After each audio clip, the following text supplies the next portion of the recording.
Hello. Masanto siya kabusan sa kayo namin, mga karo. A blessed morning to all, my friend. Pinagpalang umaga. Ang topic po natin ngayon ay itong kung kailan yung time na pagpipili ng mga tubo ng ating mulberry na materyales na tinanim. Medyo late na po ako rito, kaya lang okay lang dahil ito yung time na pilihan natin para mag-concentrate po yung mga kailangan nating sanga para totally siya po ay may wear na. Sobrang dami kasi ng sanga niya, hindi niya mabubuhay. Kaya kung halimbawa ganito, mostly kasi grupo tong mga to pag tumutubo sila. Kagaya po nito, ayan. Yan. Dalawa sila o kay tatlo sila. Ang number 1 dyan, iwanan po natin yung malakas. Yung dominante tawag. Para siya lang ang mag-concentrate. Tatanggalin po yung mga kasama niya. Ayan. Magbawas din tayo ng dahon sa kanya. Mga 2-3 na dahon ititira natin. Ayan. Ayan. Yan po makikita nyo. Kanina 3 sila, ngayon nag-iisa na. Ito rin, 2 sila oh. Ayan. 2 po sila. Huwag po kayong mag-alala dahil tutubo rin naman kung halimbawa mali yung nakuha nyo. Tutubo pa rin yan. Okay. Ayan po siya. Yan. Para masinagan ng araw yung ibang kailangan natin na sanga. Kung halimbawa hindi man siya tumubo. Ayan. Ayan po siya. Babawasan din natin ulit. Kasi malapad yung niya, dahon niya, kaya dapat matanggalan natin ng dahon. Okay, ito rin po. Meron siyang kasama. Ito. Tanggalin natin to, tapos bawasan ulit ng dahon nang sa ganon masilayan yung niya, yung puno niya, saka maarawan. Ito rin, ito po dominante po ito. Ayan, 3 sila oh. Makikita nyo 3 sila. Ayan. Ngayon tatanggalin natin yung 2 na mahina. Pwede rin yung gitna na pero mas kukunin po natin yung dominante. Ayan. Pwede na natin itong ganito ka Ayan, tanggalin po natin. Itong ganito ka mura o kaya yung time na kalaki ng sanga, pwede na po natin kung gusto na po natin na i-graft. Mas madali po siyang tumanggap ng mga graft. Ganyan. Kasi ito kasi yung native. Ayan, tatanggalin din natin yung ibang sanga niya. Ayan. Ayan, makikita po nyo, nakakainga siya. Ngayon naman, sa inner part niya, halimbawa dito sa may sanga niya dito, sa may ng mga sanga, tanggalin na po yon kasi useless na po yung mga yun. Para makahinga yung nasa labas. Ayan, nasa singit. Ayan.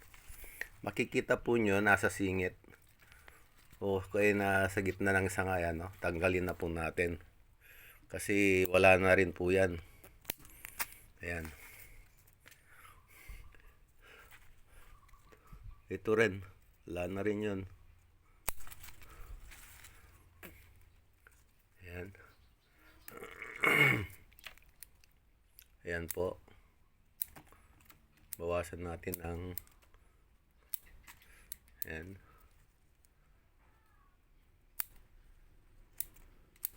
Ayan siya.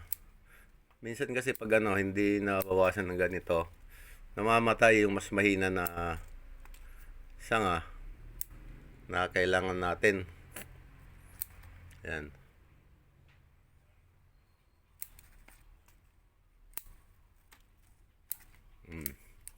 Gaya niya na naman mas dominante yung isa. Yan tuloy, humina na yung isa. Kaya, apat sila na magkakatabi. So, tanggalin natin yung tatlo. Yan. Tanggalin pa natin yung isa. Ayan na. Medyo nakakahinga na siya. Yan po. Yan.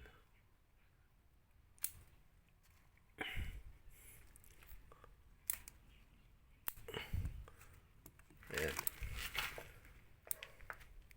Tanggalan pa natin. Bali, nasa ano na po to. Nasa 1 month na. Isang buwan na po to dito sa ano, na materyales. Pag katapos ng mga 3 days to, pwede na po siyang ipaaraw para lumakas siya lalo. Yan.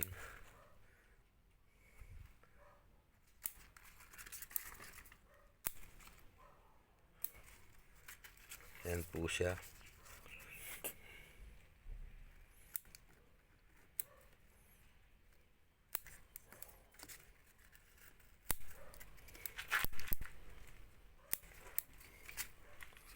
Yan. Ito rin dahil sobrang kapal. Grabe. Yan, tanggalin natin yung ibang sanga.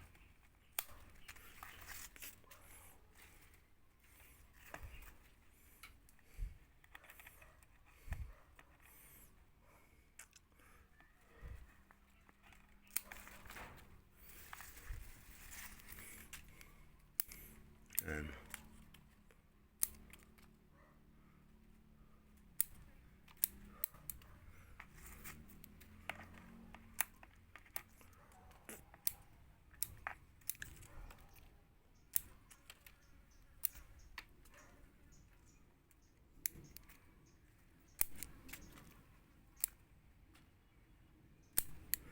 Ayan. Medyo nakakahinga na siya. Ayan. Mga nasa ilalim pa, tanggalin po natin. Kasi hindi na po natin kailangan yan. Pampagulo lang sa buhay niya. Ito. Nakakahinga na siya.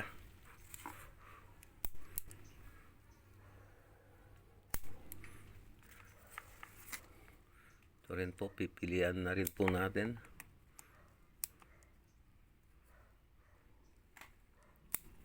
Okay. Mas maganda po kung ano, ipaaraw ng mga pagkatapos nating malinisan to para bumuelo yung ano, mga nabuksan. Lumakas sila lalo pag nakakita ng araw. Ayan.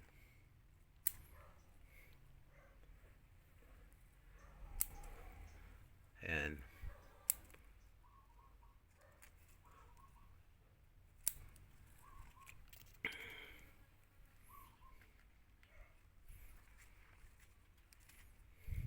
Ito rin. Ayan.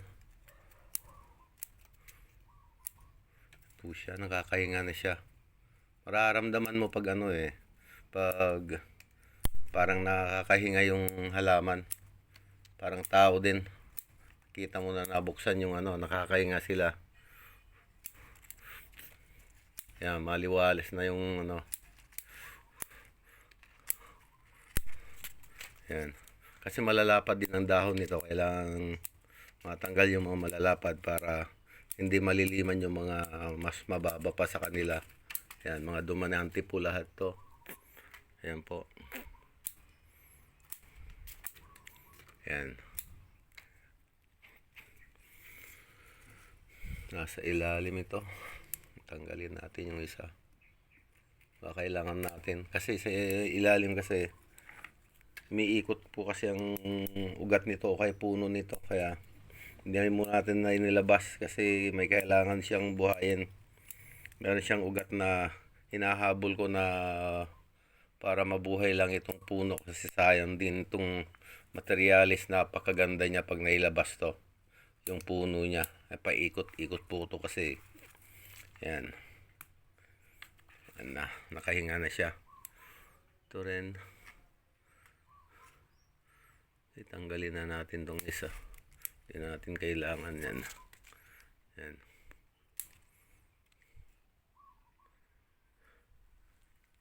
Ayan. Ayan po. Ayan.